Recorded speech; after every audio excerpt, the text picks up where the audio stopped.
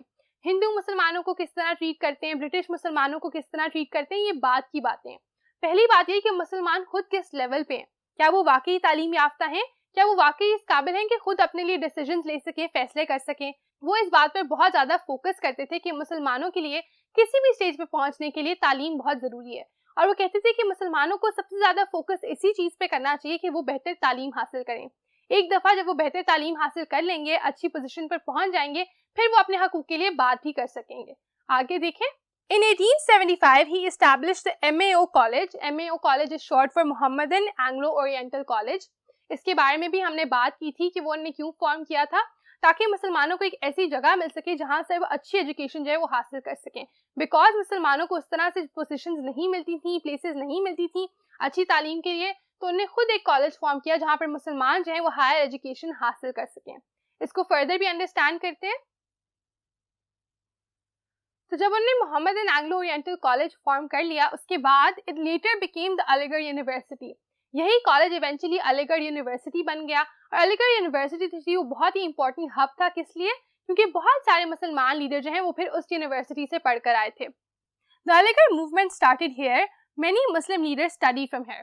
تو علی گڑھ یونیورسٹی کی اہمیت یہ ہے کہ علی گڑھ موومنٹ جو تھی, جو انڈیپینڈنس کے لیے بڑی امپورٹنٹ تھی, وہ بھی یہیں پر شروع ہوئی. اور کئی لیڈرز جو تھے بعد میں ہماری آل انڈیا مسلم لیگ کے لیڈرز, جنرلی مسلمانوں کی انڈیپینڈنس کے موومنٹ کے جو لیڈرز تھے وہ اس یونیورسٹی سے پڑھے ہوئے تھے, تعلیم حاصل کی تھی, اور وہ کافی زیادہ ویل انفارم ہو گئے تھے. اس وجہ سے بعد میں وہ جا کر اتنے بڑے لیڈرز بنے, نمائندے بنے مسلمانوں کے لیے in the long run. His hard work got him knighted by the British in 1888. تو ان کی جو محنت تھی, جو مسلمانوں کے لیے انہوں نے ایفرٹ پٹ ان کی سر سید احمد خان نے, اس کی وجہ سے ان کو برٹش نے نائٹ کیا in 1888. تو 1888 میں وہ بھی نائٹ کیے گئے, برٹش ان کو اوارڈ ملا. He died on March 27th, 1898. اور 1898, which was long before the independence, he passed away on the 27th of March. تو اب اس پورے کرکس, پورے ڈسکشن کا جو مین پوائنٹ ہے وہ کیا ہے, وہ یہ ہے کہ سر سید احمد خان although پاکستان فارم ہونے سے بہت پہلے وفات پا چکے تھے, لیکن پھر بھی پاکستان کو فارم کرنے میں ان کا بہت بڑا ہاتھ تھا. انہوں نے بہت زیادہ کنٹریبیوٹ کیا تھا الگ الگ لیولز پہ. بے شک وہ 1857 کی وار کے بعد تھا, بے شک وہ ویسے ہی مسلمانوں کے نظریات جو ہیں برٹش تک پیش کرنے کے لیے تھا, اور even though it was in the form of the two nation theory, یا پھر جب انہوں نے ایکچولی علی گڑھ یونیورسٹی اور MAO کالج کو فارم کیا, ان سب چیزوں سے انہوں نے مسلمانوں کو وہ جگہ دی, وہ پلیٹ فارم دیا کہ مسلمان جو ہیں اپنی بات آگے پہنچا سکیں اور اپنے آپ کو اچھے طریقے سے ریپرزینٹ کر سکیں. اگر سر سید احمد خان کی ایفرٹس نہ ہوتی تو بہت زیادہ چانسز ہیں کہ پاکستان کبھی بھی فارم نہ ہوتا. obviously ہم زیادہ ان لوگوں کو کریڈٹ دیتے ہیں جو پاکستان بننے کے ٹائم پر وہاں تھے, اور اس میں کوئی شک نہیں ہے کہ ان کی ایفرٹس بھی قابل دید ہیں, ان کی ایفرٹس بھی بہت زیادہ ریمارکیبل ہیں. لیکن ہمیں یہ نہیں بھولنا چاہیے کہ سر سید احمد خان بھی ان لیڈرز میں کاؤنٹ کریں گے, کیونکہ he was one of the first few people جنہوں نے اس آئیڈیا کو برتھ دی, اور جنہوں نے مسلمانوں کے حقوق کے لیے, مسلمانوں کی بہتری کے لیے ایکچولی سب کانٹیننٹ میں کام کیا. اور وہی قومیں جو ہیں وہ پراسپر کرتی ہیں جو اپنے لیڈرز کو اچھے طریقے سے فالو کرتی ہیں اور ریکگنائز کرتی ہیں. ہمیں ایز اے نیشن سر سید احمد خان کی ایفرٹس کو ریکگنائز کرنا چاہیے, ان کو سراہنا چاہیے, اور انہی کی طرح ان کے میسج کو انڈرسٹینڈ کرنا چاہیے کہ اچھی ایجوکیشن جو ہے وہ بہت اہم ہے کسی بھی پوزیشن تک پہنچنے کے لیے. تو آئی ہوپ اس لیکچر کے بعد آپ زیادہ فوکس کرو گے اپنی ایجوکیشن کے اوپر, انڈرسٹینڈ کرو گے کہ کوئی بھی آپ کو تب تک نقصان نہیں پہنچا سکتا جب تک آپ خود اپنے آپ کو اس پوزیشن میں نہیں ڈالتے. اگر آپ ویل ورسڈ ہو, اگر آپ اچھے سے ایجوکیٹڈ ہو, اگر آپ اپنی پوزیشن کو انڈرسٹینڈ کرتے ہو, تو کوئی بھی آپ کو ڈیفیٹ نہیں کر سکتا. With that, I'd like to take my leave. See you in the next lecture, inshallah. Allah Hafiz.